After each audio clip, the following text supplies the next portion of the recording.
Welcome into Hittin Hard with Jon Chuckery here on Locked On Sports Atlanta. Today on the show, my thoughts about Falcons in preseason game 2. Have we seen enough from the starters?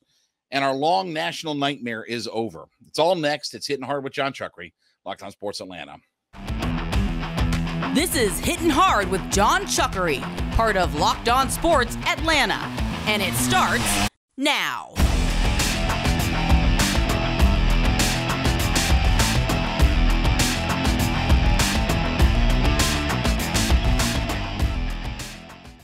This episode is brought to you by FanDuel Sportsbook, the official sportsbook of Locked On. Make every moment more. Visit FanDuel.com/LockedOn today to get started.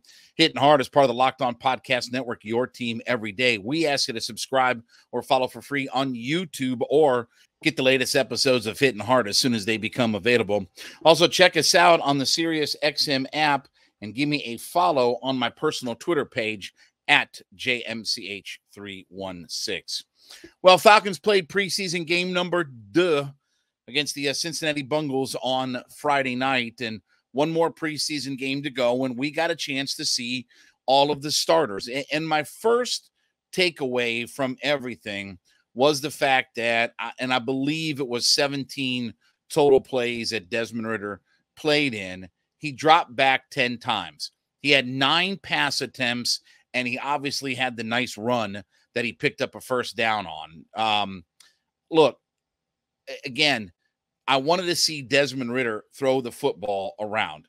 And yes, he was a little bit off. He was 7 for 9 in the game, but obviously London made a really nice catch. Pitts made a really good catch. Bijan Robinson had a good catch, but I wanted to see Desmond Ridder drop back and throw it around. Look, I've said this last week, Friday, I guess it was. I know Desmond Ridder can turn and hand it off. I know he can turn and hand it off to Bijan Robinson and Tyler Algier and Cordero Patterson and whatever cavalcade of running backs we have back there. And I know he can get out of the pocket and do some things with his legs as well. But I want to see him throw the football. And obviously, look, if we're not going to get a chance to see him on Thursday of this week against the Steelers, then I want to see him, hucking around a little bit. And I like the fact that they threw a majority of pass plays. Now, my only critique is that they didn't punch it in the end zone. They had 5 penalties, I believe it was, on the first drive. That was a little bit frustrating, and that's got to be cleaned up. And Arthur Smith obviously talked about that same exact thing. And Arthur Smith talked about this, very thing. But obviously, we've got to get some of those things cleaned up. And obviously, again, we've talked about the idea of they need to be 67% in the red zone. 2 out of 3 touchdowns when they get into the red zone.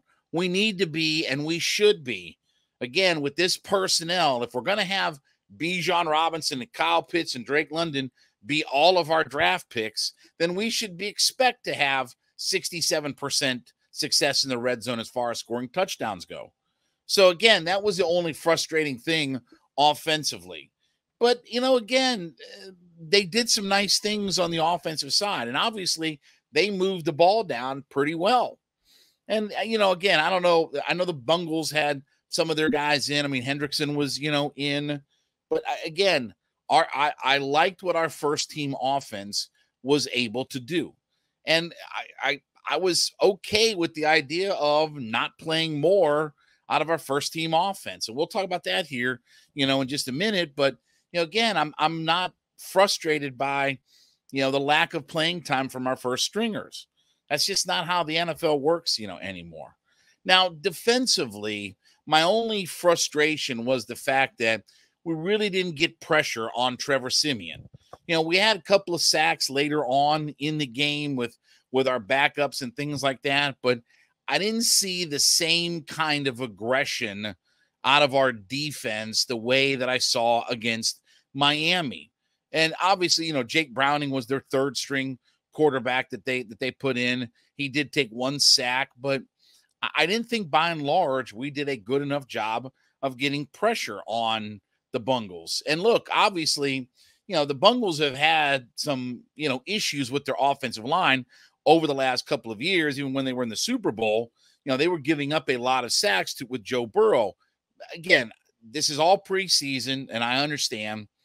I just thought our defense looked a little bit different. Now, it was still bend, don't break, and Helms was able to create, a turnover again. So I wanted to see him, what he looked like after a really good first game performance. Could he come back and replicate that? He did. I thought he had a nice game, but I just didn't think we put enough pressure on the quarterback. And look, obviously, when we go into this season, I'm expecting this to be a Ryan Nielsen special, that we're going to put a lot of pressure on quarterbacks in the regular season. So whatever happens against Pittsburgh when we play on Thursday night, I guess it is, that I'm going to be expecting to see more pressure getting to the quarterback. And that was my only thing on defense, was that I didn't think we saw enough of that. Now, again, they did a nice job only giving up the 13 points. I don't care if the game ended in a tie or who won or whatever like that. I wasn't really worried about that. I thought the Falcons did a nice job, by and large, in the run game, except for really the quarterback. I mean, really the quarterback, Jake Browning, was the only guy who really accumulated yards on the ground for the Bengals. I thought the Falcons defense played pretty well against their running backs, not allowing them a lot of yards. But again, Jake Browning is not going to play, and Joe Burrow is not going to run for 50, 60 yards, in a game. But, that was the only thing that, from a running game standpoint, I thought they did really well, other than just, trying to not let the quarterback make as many plays with his legs. But I thought by and large, the defense played really well. It was another nice effort for the defense. Created a turnover. We did at least have one sack out of all of it. So, again, I thought that there were some good things that happened on the defense for us. But my only concern is just, again, we'll talk about this as we get into the regular season, just that pass rush, and I wanted to see more from our defensive front really getting after it and looking nasty. And I know Trevor Siemian, is not Joe Burrow, but I want to see them, get after it.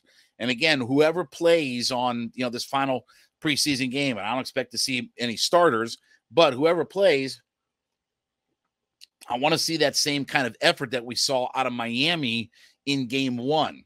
We were getting after it, creating turnovers, getting sacks, all that kind of thing. And this will be a game, obviously, that we'll be looking at guys that are making the roster. All of your bubble guys are going to play a lot in this final preseason game.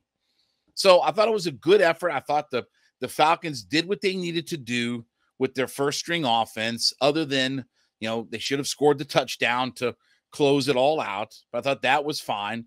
And by and large, the defense played really well. I thought they did a good job, whether it's first team, second team, whatever, not giving up many points, did create a turnover. At least we got one sack out of all of it.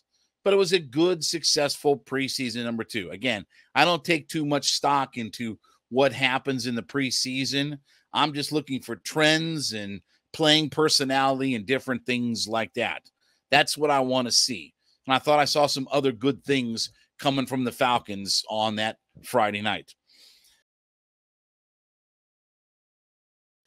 All right, this episode is brought to you by FanDuel. And as we head into the NFL season, FanDuel's giving you a great opportunity and a chance to win all season long. So right now, when you go to FanDuel.com and you bet on a Super Bowl winner, you're going to get bonus bets every time that team wins during the regular season. That's right.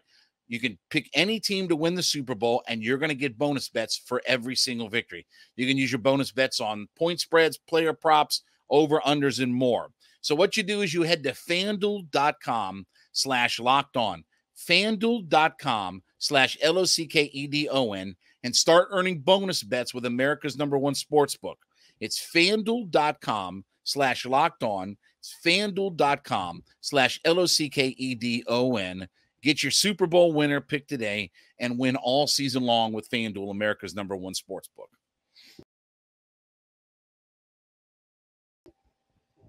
So I saw this a lot being chatted. Look, would I've liked to have seen more from the starters? Certainly. I mean, again, but every team handles their starters differently, right? I mean, every team is going to handle. I mean, we're going to see Ron, in the final preseason game. He's going to make his Jets debut and all. Every team handles their starters differently. Did we see enough out of the starters? Do we have enough confidence? Look, again, we've been down this road before. Well, Matt and Julio got to get on the same page. And look, if you practice well, you'll play well. I mean, that's an old football mantra and narrative that has always been true. If you practice well, you'll play well. So I'm not worried about we need to see more of Desmond Ridder throw the football around or turn and hand off just for the sake of making you feel good. Again, that's the whole thing is this is all about what the fans want and what the fans have to see to feel good. But these guys are out there practicing every single day, and they're getting into a rhythm, and they're establishing synchronicity or with guys. I mean, they're getting in sync with one another. They're obviously, they're out there every day working on things to get better. So again, I don't have a concern with, do I want to see more or do I have to see more to feel good about what the Falcons are? Either we're going to establish ourselves right out of the gate or we're not. Let's face it, we don't exactly have the toughest opener. It ain't like we're taking on the Chefs or the Bengals or, one of the best teams in the NFL week 1. We're going to take on the Carolina Panthers. We have a rookie quarterback that, again, is what he is. I mean, he's the number 1 pick, and we'll see what he can do.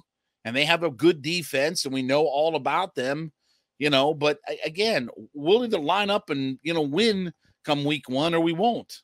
And it won't be because Desmond Ridder didn't make enough plays or enough games, snaps, in the preseason or, starting or whatever. Like that narrative, is always just kind of, I don't know. When I hear these things, that's a fan thing. Well, we need to see more out of our starters and they need to play longer. Well, that's not what they're going to do in the NFL.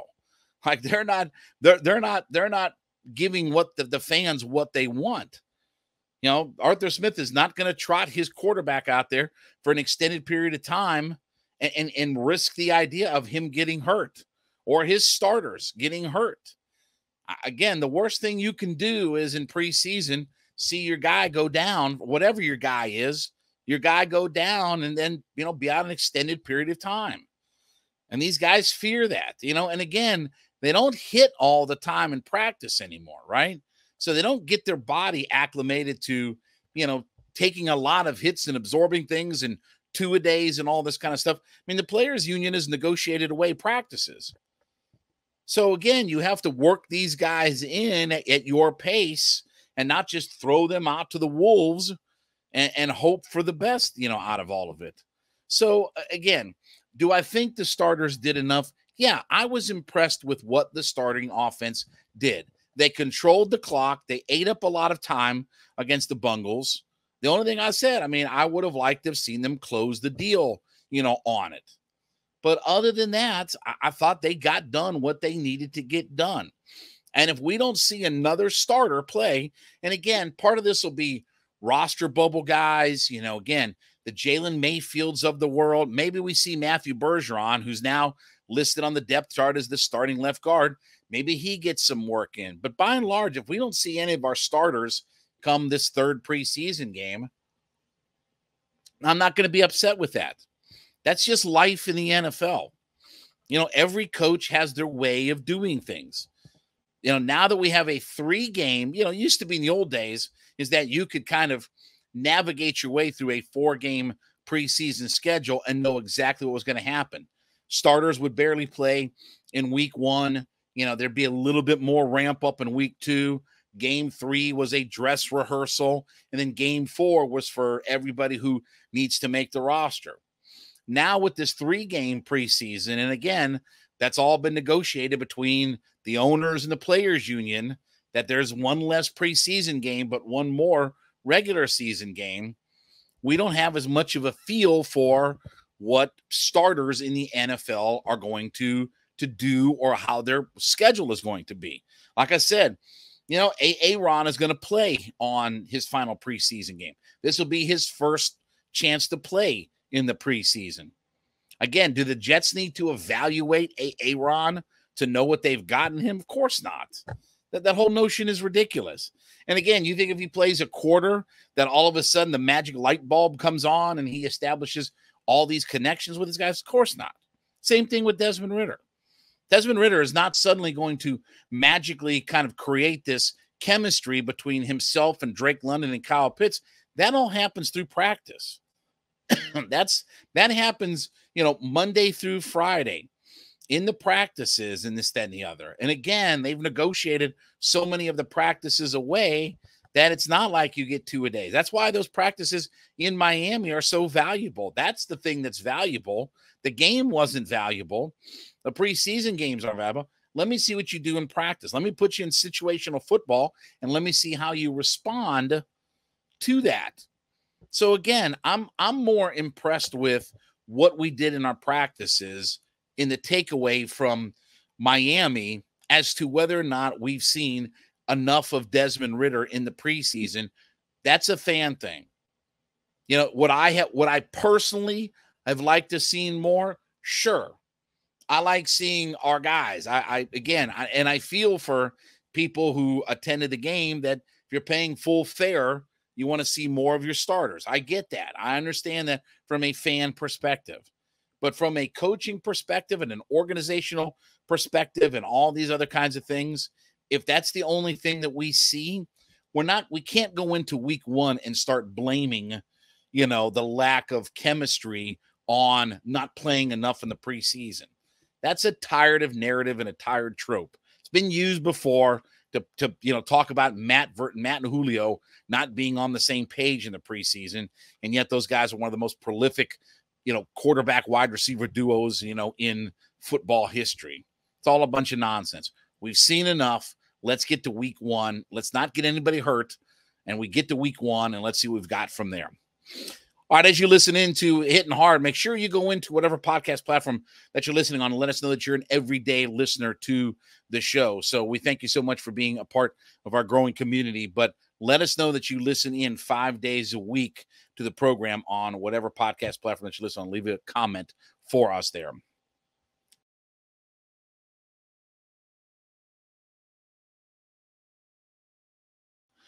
Well, the Braves made a move today, and I'll read directly from Braves Twitter. The Braves today recalled right-handed pitcher Alan Winans to Atlanta and placed right-handed pitcher Yonny Chirinos on the 15-day injured list, backdated to August 20th with right elbow inflammation, or as it's known, a Rodney. Ooh, my arm. Ooh, my arm's broken. My arm's broken. Our long national nightmare is over for this. And hopefully that this is obviously the last that we'll see of Yonny Chirinos. But obviously, again, this has been a failed experiment. Over his last 3 starts have been 5 innings, 4 2/3, 4 innings. He's given up 16 runs in 13 2/3 innings. And again, I will say, I don't understand. Okay, I'm okay with Winans. I'd much rather see him. I'd rather see anybody.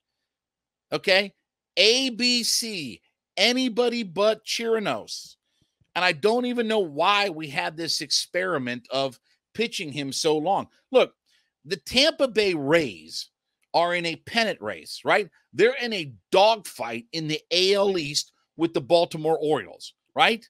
It's a slugfest, fist fight, street brawl with the Orioles right now. And they need all the pitching that they can get their hands on. And they DFA'd this guy. They said, you know what? We don't need to see any more of Chirinos. And they ditched him. They're in the middle of a dogfight. We're not even in a fight. We can afford to haul around. We've got the division wrapped up. Oh, yeah, I got a few of those Phillies or the Fishnets or the Mutts. No, division's over. It's been over for a while now. Can afford to do some things. And again, Michael Soroka down in the minors, on, I guess it was Saturday night, I believe, 4 2/3 innings, struck out 9 guys, got a couple of runs. His last start was like 7 innings and a hit with no runs and 8 strikeouts. Again, I know Michael Soroka can pitch down in the minors. I don't need to see more of Soroka down in the minors. Either he's going to figure it out up here or he's not going to figure it out up here. And we have plenty of room and plenty of time and plenty of everything else to spare, when it comes to wrapping up this division. Not worried about the division. Not worried about, and again, even if we're talking about the long term, then why are we not pitching him? We're 13 and a half games up on the Philadelphia Phillies. Not worried about all that part of it. But why waste starts out of Chirinos? Why waste? After a start or two, okay, we've seen enough. Hasta lasagna, don't get any on you. Right elbow tendonitis. Rodney. Ooh, my arm. Oh, my arm's broken. My arm's broken. For those on video, you can see exactly what I'm doing. Oh, my arm. Oh, yeah, my arm's broken. It's one of those kinds of deals. That, make no mistake about it, that's what that is. And by the way, it's the 15-day IL. I didn't even think they had 15 days anymore. I thought it was like 10-day IL. He's going to spend the next couple of weeks out. And again, I don't expect to see him again pitch for the Atlanta Braves. He's certainly not going to make a postseason start. There's no reason to keep him on the postseason roster. And again, when we get into September here, which is where, this is headed toward, again, it's going to be a moot point for him. But we shouldn't have even wasted this many starts on him. And again, he's not keeping you in ball games. And why not give those starts? I mean, again, Winans is fine. I'll see Winans. Let's bring him up. Let's see what he can do. Again, I don't mind Schuster or any of these guys. I'll give these guys all the chance that they want. We've got plenty of time to play with. Like, again, there's still a decent amount of games to be played in this thing. Braves have played 123 games, right? So again, we've got 39 games or what have you. There's time to get some starts in and figure this thing out and figure out, again, can we establish a guy to be our 5th starter? Because God forbid, if somebody's hurt going into the playoffs, again, we saw last year, Fried was throwing up in a bucket and, Strider was coming back from the oblique and he didn't pitch well. Again, I want to feel more confident about a guy on the back end that if we do have somebody that's hurt, then whether it's Soroka or, Winans or Schuster or somebody, anybody. But Chirinos was a guy that just, geez, I don't understand. And I know that they picked him up and they thought he could do something. But when Tampa Bay, who's in a fist fight, they're in a slugfest. They're in a grab the baseball bats wrapped in barbed wire, get the chain wrapped around your fist, fight for the division. And they said, you know what? We don't even need him. That should have been your telltale sign that, is this guy going to be any good? And he wasn't. And he wasn't very good for the Braves. So again, our long national nightmare is over in this experiment. And the 5.28 ERA that he put up in, 5 starts for the Braves. And the funny thing is, too, the Braves actually won those games. Yeah, they won those games because they slugged better than anybody in baseball, right? Like every pitcher is having a good record-wise because we slugged the daylights out of the baseball. We can be down 5-0, and you still don't feel like that we're behind, no matter how many runs Chirinos gives up. We don't feel like we're ever out of any kind of game because we just slugged the daylights out of it, 1 through 9. Again, we've talked about this is the deepest lineup in baseball, best lineup. Again, we know all that. We know we can slug with anybody. We've got 2 of the 3 guys that are going to be in the top 1, 2, 3, 4 in the MVP race. I know all of that. But again, you're not going to mash your way. I mean, nobody mashes their way through the playoffs. You have to pitch. Nobody mashes their way through all of these playoff series. We saw that in 2003. Again, Braves fans have, lack of memory. There's no better example of that than 2003. That's why I'm so frustrated. I'm still frustrated about that series with the Cubs and, again, Pryor and Wood. And, well, they're going to happen in a short series when Sheffield goes in the tank and we don't do anything. And that's the highest run-scoring team in Braves modern-day history. The highest scoring team in modern-day history for the Braves until this year. So, again, you never feel like we're out of it, but you're going to have to pitch at some point. You're going to have to pitch your way through the playoffs. You're not just going to be able to slug your way through it all. And the way starts on Chirinos is just mind-boggling and mind-blowing. Let Soroka or Winans or anybody, ABC, anybody but Chirinos pitch. Now our long national nightmare is over as he goes on, the IL with, my arm. It should be termed Rodney, quote unquote. Rodney is the term for it. That all of a sudden you end up wink, wink, nudge, nudge on the IL. Oh yeah. He's got inflammation. Sure he does. I have inflammation. I'll tell you what it's all about. Anyway, crazy stuff. All right, well, thank you so much for making Hittin' Hard your first listen. Be sure to go in to whatever podcast platform that you listen on. Let us know that you're an everyday listener to the program. We thank you so much for being a part of our growing community. But let us know on the comment section that you're an everyday listener 5 days a week to the program. We ask that a subscriber follow for free on YouTube or wherever you listen to your podcast. Get the latest episodes of Hittin' Hard as soon as they become available. Also, check us out on the Sirius XM app and give me a follow on my personal Twitter page at JMCH316. Back with you tomorrow. It's been Hittin' Hard with Jon Chuckery, Locked on Sports Atlanta.